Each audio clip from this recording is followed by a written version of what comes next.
Good morning everyone. Hope you all are fine and doing good in your studies.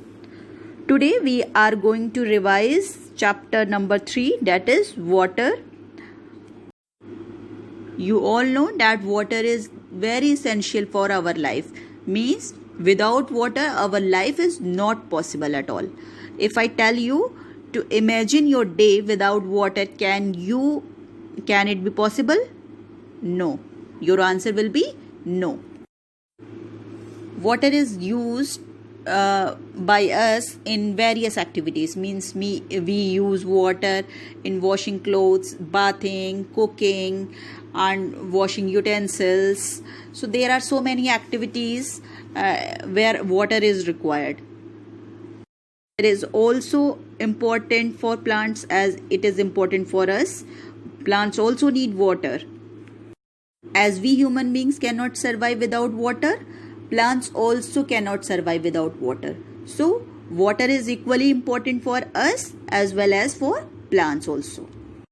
Water is also used in many industries like textile industries, automobile industries and many more other industries also, where the water is required.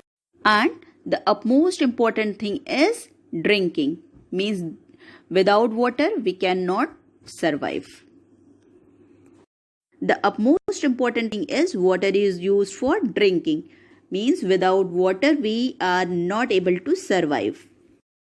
About 71% of our earth is covered with water.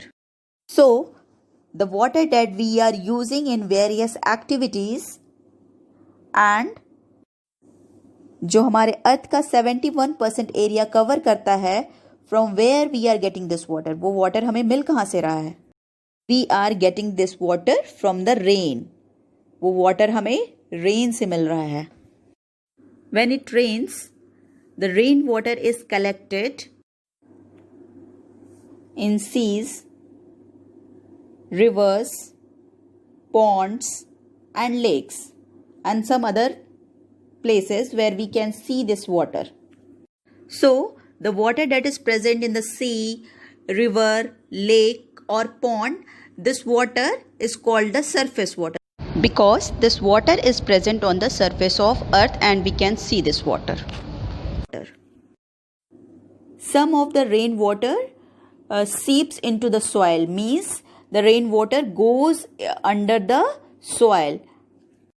Means this water goes into the soil and this water is collected under the ground. So this water is called underground water. What is this called? This is called underground water. Okay, because it is present below the ground. That is why this is called the underground water. Now our rain water is collected as a underground water. जो rain थी वो underground water के form में collect हो गई है. Now can we use this rain water? This that is present below the ground. मतलब जब हमें ज़रूरत हो तो क्या हम उसको soil के अंदर से निकाल सकते हैं? Is it possible for us? Yes, we can use it, but it is not as simple as it is looking. So we have to do some effort to get this underground water back. So there are some methods by which we can withdraw this underground water. One is well. Second, by means of hand pump. And the third is Bowli. Yeah, step well. In next session we will learn in detail about well, Bowli and hand pumps.